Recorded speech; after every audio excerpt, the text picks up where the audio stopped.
Band बाजों की आवाज, राणा प्रताप के नारों की गूंज और हजारों लोगों की टोली माझी विधानसभा क्षेत्र के गांव में जब जा रही है तो अजब का माहौल हो रहा है।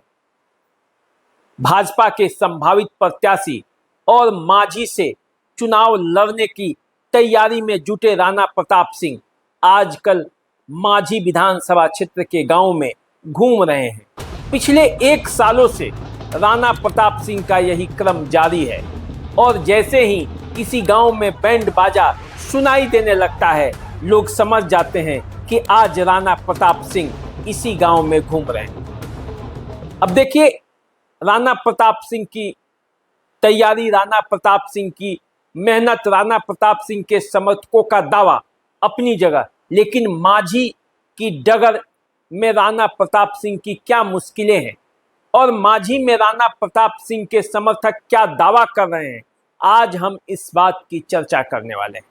उससे पहले मेरा अभिनंदन स्वीकार कर लीजिए। मेरा नाम राकेश तिवारी है और आप द देसी अड्डा देख रहे हैं। देखिए, देसी अड्डा देखने वाले तमाम दर्शकों को आज माझी विधानसभा क्षेत्र का वो हर बात बताएंगे जो आपको किसी ने नहीं बताया होगा। देखिए, माझी में एनडीए में सबसे बड़ा घमासान है और एनडीए में घमासान का कारण ये है कि माझी में राणा प्रताप सिंह पिछले 3 बार से चुनाव लड़ते लड़ते अब इस स्थिति में पहुंचे हैं कि इस बार आर या पार, और ऐसी स्थिति में माझी विधानसभा क्षेत्र का राजनीतिक तापमान गर्म है। अब देखिए, माझी में राणा प्रताप सिंह 2010 में चुनाव लड़े, 2015 में चुनाव लड़े, 2020 में चुनाव लड़े। तीनों बार चुनाव लड़े, तीनों बार हार गए, लेकिन हर बार क्या हुआ, राणा प्रताप सिंह आगे बढ़ते गए। 2010 में 2200 के आसपास मत मिला था। 2015 का जब चुनाव आया तो 15,000 वोट मिला और 2020 में क्या हुआ, 2020 में जनता दल यूनाइटेड के प्रत्याशी को पीछे छोड़कर राणा प्रताप सिंह दूसरे स्थान पर पहुंच गए। सत्येंद्र यादव यहां से चुनाव जीते, लेकिन अब जो मामला है 2025 का चुनाव, इसका राह बड़ा भीषण है। अब देखिए, राणा प्रताप सिंह क्या कर रहे हैं।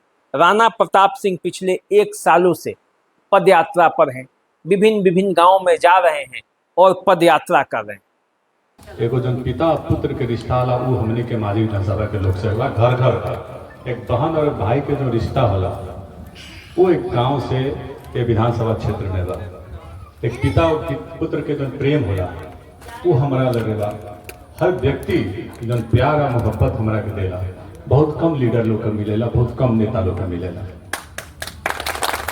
और हमने के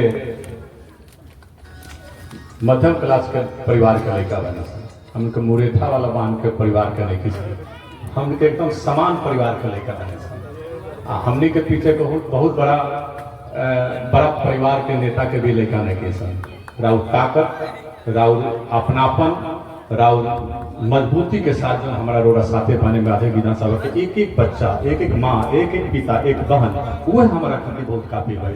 और बड़े बड़े लोग धूल चटा देला माझी विधानसभा के लोग। कितना लोग आए, कितना लोग गए। और हम तो एनडीए में जनता दल यूनाइटेड से पूर्व सांसद प्रभुनाथ सिंह के बेटे रणधीर सिंह ने भी दावा कर दिया है और वे भी जनता के बीच जा रहे हैं। अब एनडीए में यही राणा वर्सेस रणधीर ये चल रहा है।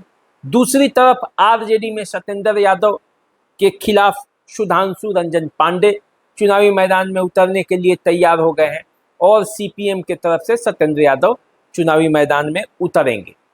अब देखिए, जनसुराज से वाईबी गिरी का दावा है, ये वो लोग हैं जो चुनाव किसी भी हालत में लड़ने के लिए तैयार हो गए।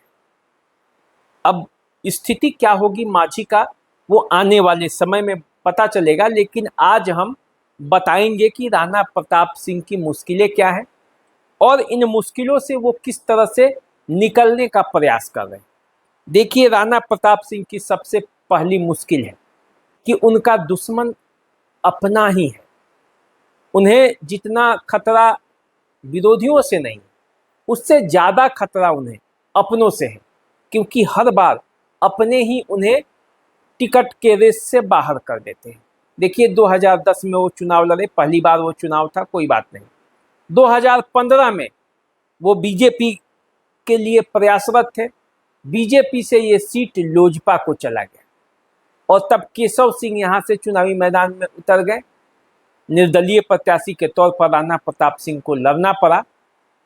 केशव सिंह दूसरे स्थान पर थे, लेकिन जो 15 की लड़ाई हुई उसमें रविंद्रनाथ मिश्रा ये पीछे चले आए, गौतम सिंह पूर्व मंत्री ये पीछे चले आए, हेमनारायण सिंह ये पीछे चले आए।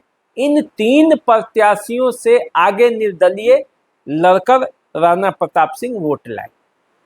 इसी चुनाव में सत्येंद्र यादव भी अपने पार्टी से चुनाव लड़ रहे थे, सीपीएम से।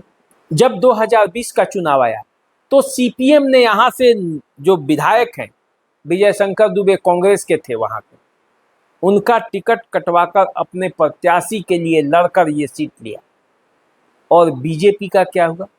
बीजेपी फिर राणा प्रताप को ये सीट नहीं दे पाई। बीजेपी से ये सीट फिर जनता दल यूनाइटेड के खाते में चला गया और माधवी सिंह चुनावी मैदान में उतरी। 29,000 के आसपास कुछ वोट आए। 33,000 वोट निर्दलीय प्रत्याशी के तौर पर राणा प्रताप सिंह ला दिए और सत्येंद्र यादव ये चुनाव जीत गए, क्योंकि एनडीए के वोटों में ही बंटवारा हो गया। अब इस बार माझी में घमासान है। प्रभुनाथ सिंह के बेटे रणधीर सिंह, जो कि छपरा से विधायक रह चुके हैं, एक बार महाराजगंज से लोकसभा का चुनाव लड़ चुके हैं, वो माझी से अब चुनाव लड़ने की तैयारी में है। ये कहा जा रहा है कि जनता दल यूनाइटेड ये सीट उन्हें देने की तैयारी में। अब इस दावे में कितना सच्चाई है ये तो आने वाले समय में पता चलेगा कि ये सीट बीजेपी के पास जाएगी, जनता दल यूनाइटेड के पास जाएगी या कहाँ जाएगी, क्योंकि दावा सब कर रहे हैं, लेकिन इन दावों में कितना दम है ये तो वक्त पर पता चलेगा। वैसे राणा प्रताप सिंह के बारे में यदि आप जानेंगे तो मुश्किलें हैं। तीनों विधानसभा चुनाव में उन्हें कोई पार्टी टिकट नहीं दिया, ये उनकी मुश्किलें हैं। वोट हर बार अधिक लाए हैं, हर बार प्रोग्रेस में रहे हैं और टिकट पार्टी नहीं दिया है। इसलिए उनका कहना है कि इस बार पार्टी ने उन पर दाव लगाया है और ये वादा किया है कि इस बार उन्हें टिकट मिलेगा। और वो पिछले 1 साल से जनता के बीच जा रहे हैं, जनता के बीच प्रचार कर रहे हैं बीजेपी का, अपना, पूरे एनडीए का। तो ऐसे में टिकट नहीं मिलने का कोई सवाल ही नहीं होता। अब राणा प्रताप सिंह के समर्थकों का कुछ तथ्य है। वो कहते हैं कि 2010 में 2 युवा चुनावी मैदान में उतरे थे पहली बार, सत्येंद्र यादव और राणा प्रताप सिंह। सत्येंद्र यादव 2015 में भी चुनाव लड़े और राणा प्रताप सिंह भी 2015 में चुनाव लड़े। दोनों का वोट बढ़ा, 10 में जितना वोट आया था उससे ज़्यादा वोट 15 में आया। 15,000 वोट राणा प्रताप सिंह को आया और 17,000 के आसपास सत्येंद्र यादव को आया। 2020 में क्या हुआ? 2020 में सत्येंद्र यादव चुनाव जीत गए, राणा प्रताप सिंह दूसरे स्थान पर है। अब उनके समर्थकों का कहना है कि इस बार माझी की जनता चौथे प्रयास में राणा प्रताप सिंह को जिताएगी, क्योंकि राणा प्रताप सिंह लगातार संघर्ष करते रहे हैं। माझी के लोग ये देख रहे हैं। राणा प्रताप सिंह के समर्थकों का दूसरा दावा है कि माझी जो क्षेत्र है, यहाँ से 3 जाति के ही विधायक बनते रहे, राजपूत, ब्राह्मण, यादव।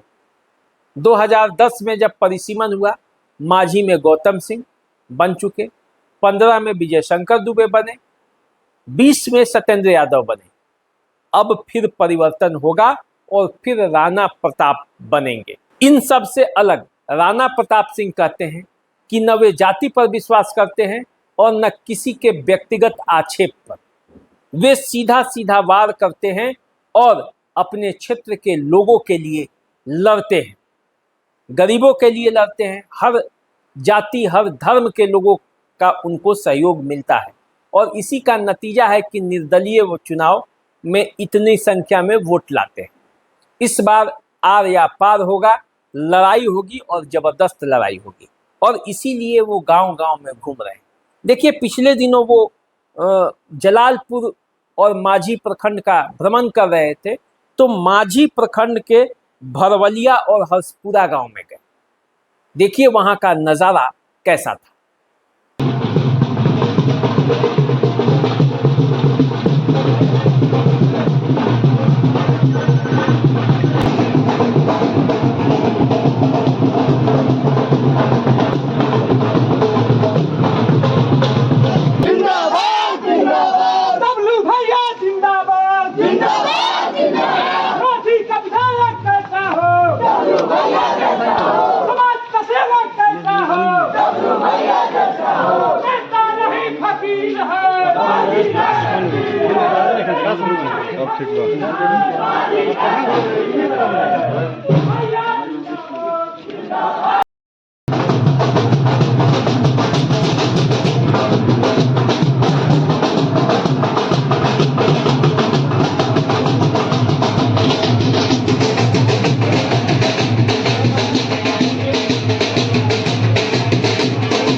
देखिए, इन गांवों में जब राणा प्रताप सिंह जा रहे हैं तो वहां का माहौल बदल रहा है और उनके पक्ष में लोग गोलबंद हो रहे हैं।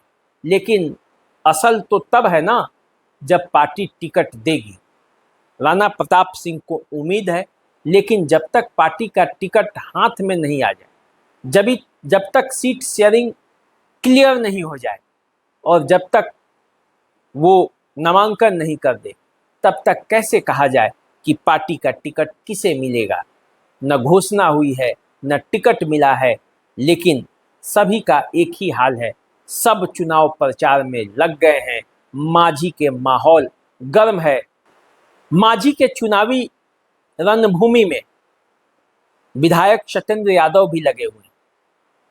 यहाँ से रणधीर सिंह भी चुनाव प्रचार में जुटे हुए हैं और राणा प्रताप सिंह भी लगे हुए।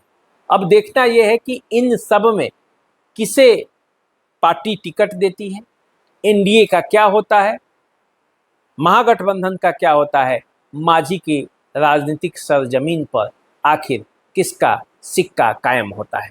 तो चलिए आप हमारे साथ बने रहिए, देखते रहिए द देसी अड्डा। चैनल को सब्सक्राइब कर लीजिए, फेसबुक इंस्टाग्राम पर फॉलो कीजिए। नमस्कार।